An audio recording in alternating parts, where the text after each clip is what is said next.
देखना शुरू कर चुके हैं द डिबेट। बहनों भाइयों, इंडिया या भारत, ये देश में एक नई बहस शुरू हो चुकी है।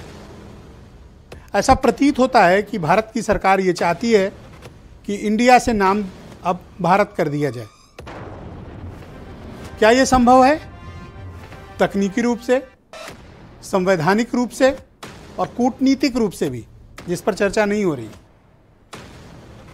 क्या इंडिया का नाम भारत बदलने से क्या होगा और ऐसा करने के लिए क्या करना होगा? कौन कौन सी संवैधानिक और संसदीय बाध्यताओं को पार करना पड़ेगा? इसका इम्पैक्ट क्या होगा? और चुनाव के पहले इंडिया को भारत होना जरूरी क्यों है? क्या ये राजनीतिक है? क्या फिर ये भारत के आत्मगौरव के लिए है या फिर इसके पीछे चुनाव है? क्या है? आज इस बारे में हम खुली चर्चा करेंगे, ऐतिहासिक, राजनीतिक, कूटनीतिक, तीनों तौर पे इसी डिबेट में। बहनों भाइयों, इंडिया का नाम बदलकर भारत करने की तैयारी चल रही है। इस देश की केंद्र सरकार चाहती है कि इंडिया का नाम बदलकर भारत रख दिया जाए। वैसे जो संविधान का आर्टिकल 1 है उसमें यह बात स्पष्ट रूप से निहित है, India that is Bharat, union of states है। यानी आप इंडिया लिख लें या भारत, बात एक ही है। तो फिर करेक्ट क्या है?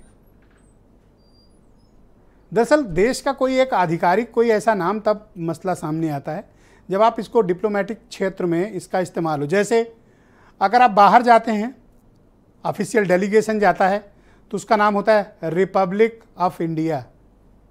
ये ऑफिशियल नाम है भारत का यूनाइटेड नेशन में, और इसी नाम का दुनिया भर में इस्तेमाल किया जाता है। क्या नाम है? Republic of India. ये भारत का आधिकारिक नाम है, हमारे देश का आधिकारिक नाम है। संविधान में दोनों नाम दिए गए हैं, इंडिया दैट इज भारत। और नाम बदलना ये कोई दुनिया में पहली बार नहीं होने जा रहा है। हॉलैंड नीदरलैंड बन गया है, चेकोस्लोवाकिया चेक रिपब्लिक बना और अब चेकिया हो गया है। तुर्की का नाम तुर्की हो गया है, बर्मा का नाम म्यांमार हो गया है, सियोम का नाम थाईलैंड हो गया है। तो अब रिपब्लिक ऑफ इंडिया से हम भारत की तरफ बढ़ रहे हैं। लेकिन क्या रिपब्लिक वर्ड यूज होगा, रिपब्लिक ऑफ भारत होगा, या सिर्फ नाम भारत होगा? यह देखना पड़ेगा। और ऐसा करने के लिए सरकार को क्या करना पड़ेगा?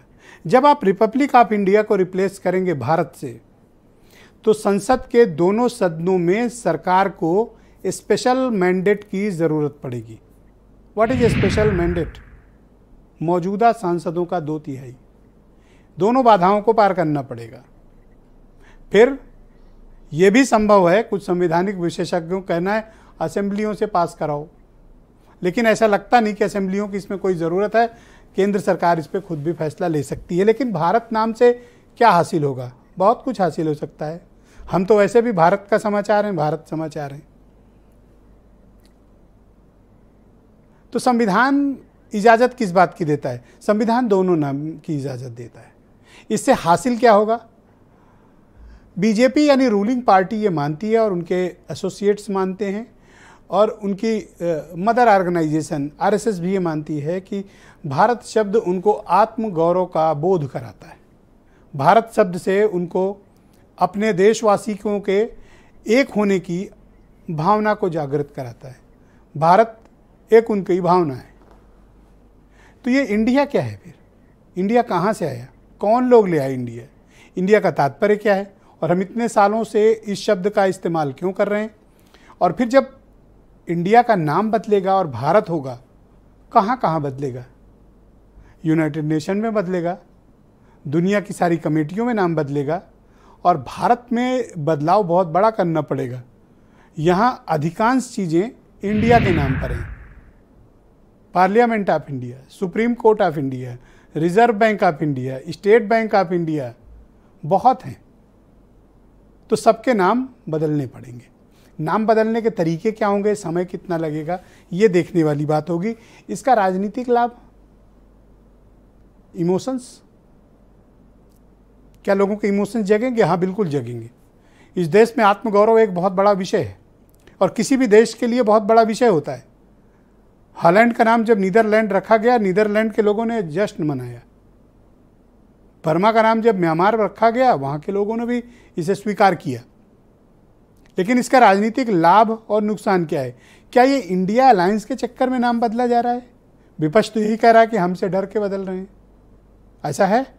आज हम सभी पहलू पर बात करेंगे। पहलू एक संवैधानिक, दूसरा पहलू राजनीतिक, तीसरा इतिहास क्या कहता है, और चौथा सामाजिक स्वीकार्यता। खुली डिबेट होगी और इस डिबेट में एक बहुत ही खास और दिलचस्प अतिथि को भी मैंने आमंत्रित किया है। पॉलिटिकल गेस्ट्स के अलावा आप उन्हें देखेंगे तो उनको देखते ही उनकी शक्ल पहचान जाएंगे। बहुत ही मशहूर शख्सियत हैं और इन दिनों इंटरनेट पर इतिहास की वजह से बेहद और बहुत ही पॉपुलर है। मैं उनका परिचय बाद में कराऊंगा, पहले आप कुछ बयान सुनिए। हमारे देश की पहचान के साथ जो कुछ तितर बितर करने का जो विदेशी आक्रमणकारियों का षड्यंत्र और साजिशें रही हैं, वो किसी से छिपी नहीं है, इसलिए उसको करेक्ट करने का वक्त आ गया। Constitution says India that is Bharat. Constitution quote कर रहा हूं, इंडिया दैट इज भारत। अगर किसी पार्टियों का अलायंस इंडिया बन जाता है तो वो देश का नाम बदल देंगे। देश तो 140 करोड़ लोगों का है, किसी एक पार्टी का देश थोड़ी है। कल मान लीजिए इस इंडिया अलायंस ने अपना नाम बदल के भारत रख लिया, तो फिर भारत भी बदल देंगे। फिर क्या भारत का नाम बीजेपी रखेंगे? देश के नाम को लेकर अपने संविधान के साथ छेड़छाड़ करने का मौका बीजेपी के एनडीए को या खुद विपक्ष ने एक सोची समझी रणनीति व षड्यंत्र के तहत अपने गठबंधन का नाम इंडिया रखकर इनको दिया है। भारतीय जनता पार्टी के कई नेता, आरएसएस प्रमुख ने भी हिंदू राष्ट्र की मांग की थी। इसका मतलब है आपने हिंदू राष्ट्र की मांग करके साफ कर दिया कि आपको न भारत से प्रेम है, न इंडिया से प्रेम है, और न ही भारतीय संविधान से प्रेम है। यह संविधान को बदलने का इनका एक नायाब षड्यंत्र है।